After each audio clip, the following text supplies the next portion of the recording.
আসসালামু আলাইকুম। আজ আমি ২ ঘন্টা হাতে সময় নিয়ে A to Z সবকিছু ডিপ ক্লিনিক আমার ঘরটাকে কিভাবে করি ও নতুন করে টুকিটাকি একটু সাজিয়ে নেই, এটাই আপনাদের সাথে শেয়ার করব।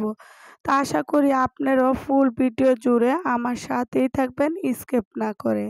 কাছে কিংবা দূরে যে যেখান থেকে ভিডিওটা দেখছেন, আশা করি আল্লাহর রহমতে ভালো আছেন। আমিও আপনাদের দোয়ায় ভালো আছি।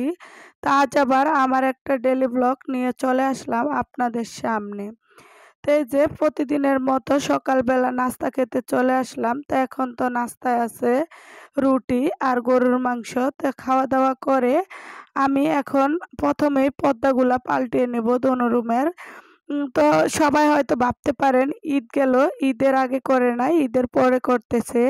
হ্যাঁ, ঈদের আগেও আমি সেম কাজগুলাই করেছি। তো ঈদে আপনাদের সাথে শেয়ার করতে পারি না, কারণ ঈদের অনেক প্রস্তুতি নিয়েছিলাম, ওগুলো আপনাদের সাথে শেয়ার করছি। অবশ্যই আপনারা যদি টুকিটাকি হলো আমার ভিডিও দেখেন হয়তো দেখতে পারবেন, আর যদি না দেখেন অবশ্যই দেখে নেবেন।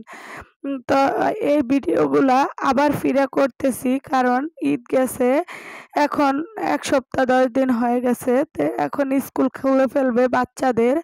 তো স্কুল খুলে ফেললে আবার আমাদের গৃহিণীদের ব্যস্ত জীবন শুরু হবে। বাচ্চাদের আনা নেওয়া, বিভিন্ন কাজ, রান্না বান্না। তো এই কারণে এই কাজগুলা আমি আবার করে নিচ্ছি, নতুনগুলা উঠিয়ে রাখছি। আর যেগুলা রেগুলার আমি ইউজ করি ওগুলা আবার বিছিয়ে দিচ্ছি ও টানিয়ে দিচ্ছি।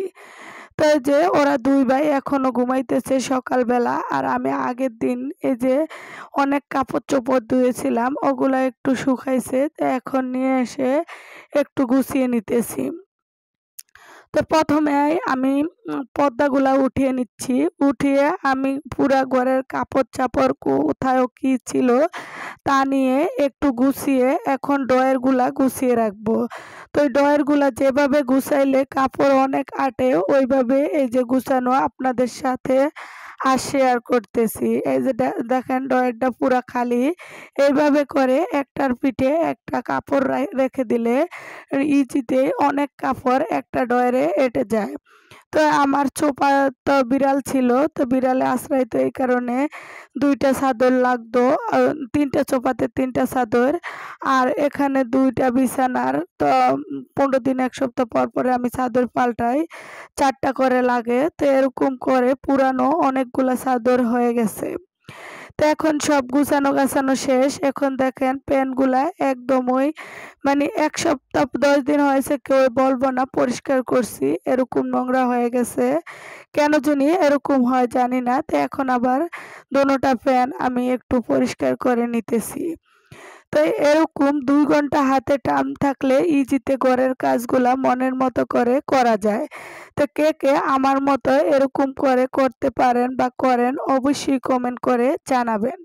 তো দেখলেন দোনো রুমের পর্দাগুলা চেঞ্জ করে নিচ্ছি এবং প্যান্টটা পরিষ্কার করে নিচ্ছি। এখন আমার বিছানাগুলা আমি পাল্টিয়ে নেব। তো এই যে বিছানাগুলাও আমি উঠিয়ে নিচ্ছি। এই বিছানাটা উঠিয়ে করে নিব। করে আমি ওই বিছানাটা করে নিব। তো এই যে এখন আমি এই বিছানাটা পেতে নিব। আর যে যেখান থেকে ভিডিওটা দেখছেন অসংখ্য অসংখ্য ধন্যবাদ। অনেকে হয়তো দেখছেন সাবস্ক্রাইব করেন না, প্লিজ দয়া করে একটা সাবস্ক্রাইব করবেন। সাবস্ক্রাইবের পাশে থাকা বেল বাটন চাপ দিবেন যে পরবর্তীর ভিডিওর নোটিফিকেশন আপনাদের সামনে চলে আসে, সবার আগে দেখতে পারেন। তো কথা বলতে বলতে দেখেন পুরা রুমটাই আমার গুছানো হয়ে গেছে। তো যদি একটু হলো কোনো ক্রমে কোনো দিকে ভালো লাগে দয়া করে প্লিজ একটা লাইক কমেন্ট করে শেয়ার করবেন। তো চলে আসলাম আরেকটা বিছানা পাততে। তো ছোট্ট ভাড়া বাসায় গরিবের ঘর যেভাবে সবসময় গুছিয়ে নেই ওইভাবে আপনাদের সাথে ডেইলি ব্লগ শেয়ার করি। তো এই যে দেখেন ফুল ঘরটা আমার কিরকম লুক দিচ্ছে আপনাদের সাথে শেয়ার করতেছি। তো ওই পর্দাটা সাদাটা এটার সাথে মানায় না, এটা মানায়, এই কারণে আবার আমি পর্দাটা চেঞ্জ করে নিলাম অফ ক্যামেরায়। তো ভালো লাগলে পাশে থেকে লাইক কমেন্ট করে শেয়ার করবেন। আজ এই পর্যন্তই, আবার নেক্সট ভিডিওতে দেখাবো। আল্লাহ হাফেজ।